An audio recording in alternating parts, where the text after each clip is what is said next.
The moment my wife wrapped her arms around me in the crowded airport terminal and whispered that she had missed me every single day, I thought the hardest season of our marriage was finally over. Then, before I could even hold her tighter, another man walked straight past me, smiled as if they shared 1,000 memories, picked up her suitcase without asking, and she followed him without hesitation. In that single heartbeat, every promise we had ever made felt as if it had shattered onto the polished airport floor. I stood frozen among strangers, wondering whether I had just lost the woman I loved or whether I had never truly known her at all. If you believe kindness, forgiveness, hope, and second chances can change lives, please like this video, leave a thoughtful comment, share it with someone who needs encouragement today, and subscribe to our channel to become part of our family and our community. Graham Mercer had never been a suspicious man. At 42, he believed that trust was something you gave completely, not something you measured every morning. His friends often joked that he saw the best in everyone, especially in his wife, Laurel.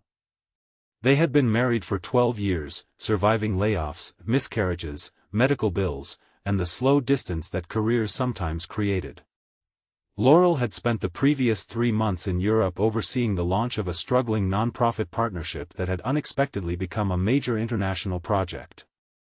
Graham remained home in Portland, caring for their elderly golden retriever, working remotely as an architect, and counting the days until she returned. He imagined their reunion hundreds of times. He pictured tears, laughter, long embraces, and finally feeling whole again after months of video calls that never quite replaced being together.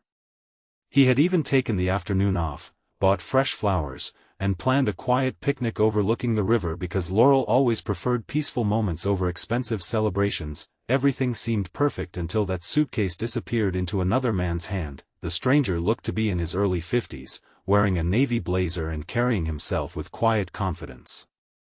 Laurel smiled warmly toward him before walking beside him through the terminal. Graham noticed they were speaking quickly, their expressions serious but familiar.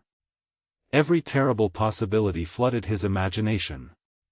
Had she met someone else overseas? Had she only hugged him out of guilt? Was this goodbye disguised as hello? The flowers slipped from his fingers. He followed them at a distance, ashamed of himself but unable to stop. His heartbeat drowned out the airport announcements. Every few steps he almost called her name, but fear kept sealing his mouth shut. The stranger loaded Laurel's suitcase onto a luggage cart and began leading her toward another concourse. When Laurel finally turned around and noticed Graham still standing there, confusion spread across her face. She immediately walked back toward him while the older man remained by the cart. Only then did Graham realize that her expression wasn't guilty. It was concerned. She gently took both of his trembling hands and looked directly into his eyes. Graham wanted answers, but his emotions tangled into silence. Instead of explaining immediately, Laurel carefully guided him toward a nearby seating area where sunlight poured through enormous windows overlooking the runway. Aircraft taxied under bright blue skies while travelers hurried past without realizing someone's entire world had nearly collapsed in the middle of Terminal B. Laurel finally revealed that the older gentleman was named Roland Pierce. During her second week overseas, she had received devastating news that Graham's estranged father had suffered a severe stroke. Graham's father, Everett, had abandoned the family when Graham was 11 years old. Decades had passed without a single birthday card or apology. Graham refused every attempt at contact, believing some wounds healed only through distance. Laurel knew how deeply that history had scarred him. Then Roland appeared. Roland had been Everett's closest friend for nearly 40 years. He had tracked Laurel down because Everett was too weak to travel alone and desperately wanted one last opportunity to ask for forgiveness before it was too late. Everett couldn't board his connecting flight without assistance, so Roland had flown with him. The suitcase Roland carried wasn't Laurel's personal luggage at all. It contained Everett's medical equipment. Laurel had rushed ahead to help because Roland was struggling alone. The realization struck Graham with overwhelming force. Everything he had imagined during those painful minutes had been completely wrong. Yet another emotion quickly replaced relief, anger. He had spent 31 years convincing himself he never wanted to see Everett Mercer again. Now fate had arranged their meeting without warning inside the busiest airport in the city. Laurel quietly admitted she hadn't told him beforehand because she feared he would refuse to come.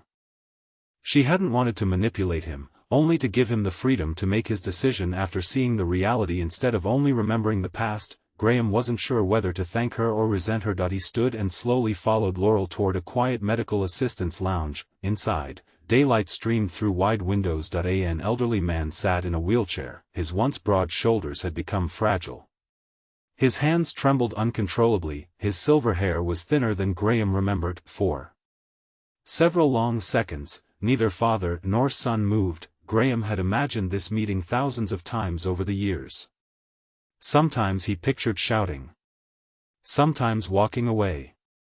Sometimes demanding answers. Instead, he simply saw an old man whose greatest punishment had already been delivered by time itself. Everett struggled to lift his eyes. Tears gathered almost instantly. He tried standing but nearly collapsed before Roland steadied him. The silence inside that room somehow carried more emotion than any speech ever could. Everett eventually managed to explain that after abandoning his family, he had chased business success across continents. He earned money, recognition, luxury homes, and expensive cars. None of them filled the emptiness. Every Christmas became lonelier. Every birthday reminded him of the son who no longer answered. His second marriage failed, business partners disappeared, health declined. Eventually the only person still beside him was Roland, who spent years urging him to make peace before it became impossible.